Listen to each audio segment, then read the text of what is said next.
We've been getting our hands on quite a few premium earbuds recently, and today we have one that was plagued by software issues when it first came out, to the point that Devialet actually had to pull these off the shelves for a while.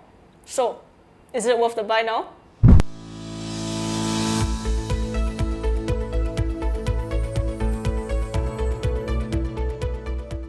Hey guys, we have with us today the Devialet Gemini earbuds. Now, this actually caused quite a stir when it was announced back in October 2020. Devialet is actually more well known for producing speakers and amplifiers, so this is actually the company's first ever true wireless earbud. But the launch didn't go according to plan. Before we get into the review, don't forget to hit that subscribe button and turn on notifications so you don't miss out on upcoming videos. So, let's start off with the big issue at hand. These earbuds had some pretty big software flaws when they first came out. Pairing was finicky, users couldn't update the firmware on the earbuds, iOS users couldn't see the battery level of the earbuds or the case on the app. It was a mess, let's be honest. Definitely not something that you would expect out of earbuds costing $300 or 459 Singapore dollars. Well, Devialet listened. They took the product off their online store, they worked on getting a fix out, they pushed out software updates, and finally when everything was fixed, it went back on sale. I didn't have any experience with the Gemini before the update, but now, well, everything works to an extent. Pairing wasn't quite as seamless as I would have liked. I still had to go into my phone's Bluetooth settings to pair the earbuds, and quick hint here, pair to the Devialet Gemini option and not the LE DVLT because that just won't work. But once paired, the software worked perfectly. I could see the battery levels, the app was perfectly fine. There was no connection issues, I could update the firmware. So major props to Devialet for actually taking the initiative to kind of remove these off the store first while working on the software update. Anyway, let's talk design. The Devialet Gemini is a premium product. And it does show. The charging case is made with matte black plastic and you get a soft touch coating on both the lid as well as the removable bottom cover. The cover on the bottom is held on by a screw and is removable so that the internal battery can be accessed and replaced. This is definitely a nice touch, seeing as a lot of people nowadays are actually pushing for right to repair. Instead of buying a brand new case, you can just swap out the battery. Well done, Devialet. There's an LED indicator on the front for charging status and battery life, as well as a button that puts the earbuds into pairing mode. The lid has some diamond beveling on the edge to provide some grip for when you slide the lid open. Opening and closing the lid is very smooth, which is nice, but when the lid is open, there's a bit of a wobble. It's a very minor thing honestly, since the lid most likely won't be left open for very long. Inside, you get the two earbuds.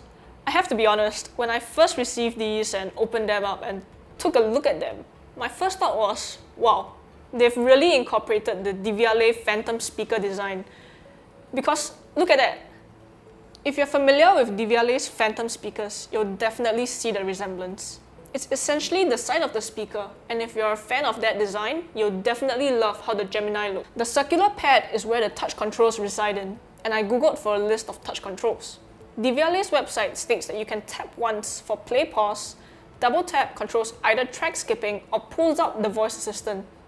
Finally, long press to switch between noise cancelling and transparency modes. Devialet actually removed the ear tip test feature in a software update, so you actually have to do kind of like a bit of trial and error to see which tip works best for you. But Devialet actually includes an XS size in addition to the standard S, M and L, so people with smaller ears, you're not forgotten. I'm using the standard M size and the earphones actually sit very comfortably in my ear. It's actually more comfortable than the Sony WF-1000X Mark IV. Additionally, there's a 6-band EQ feature in the app. There aren't a lot of EQ presets though, but you do get one custom slot to save your own EQ setting, so that's pretty thoughtful on Devialet's part.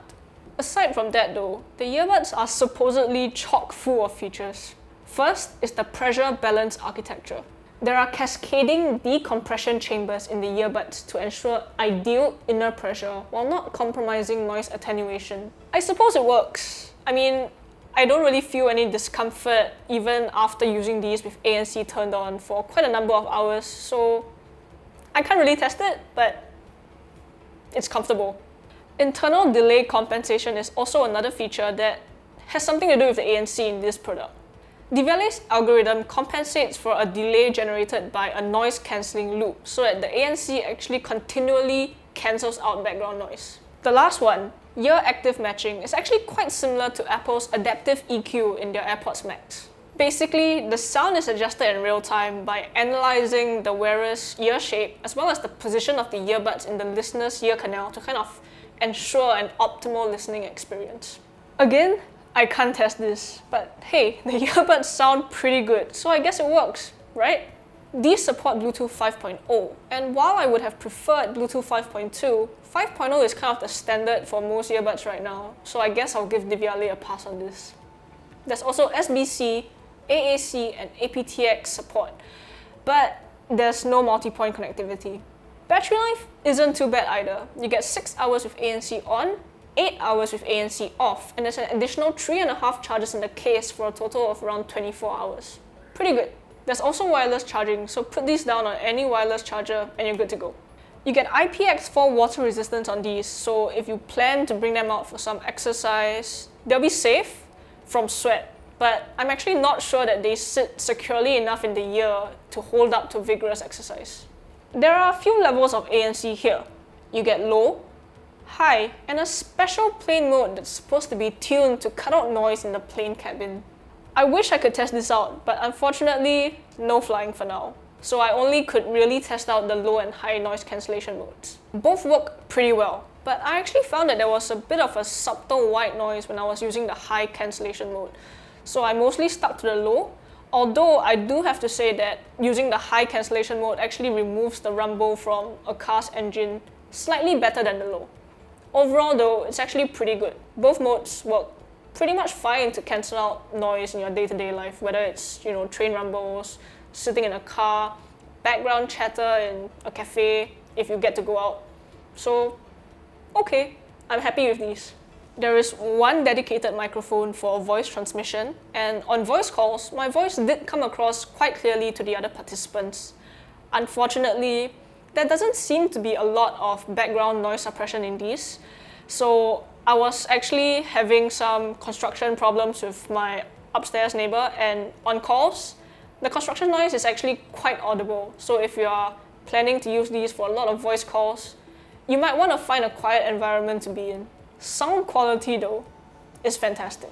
You get some nice crisp bass that's not quite as overly emphasized as what you might get from other earbuds, but it's detailed and has plenty of texture.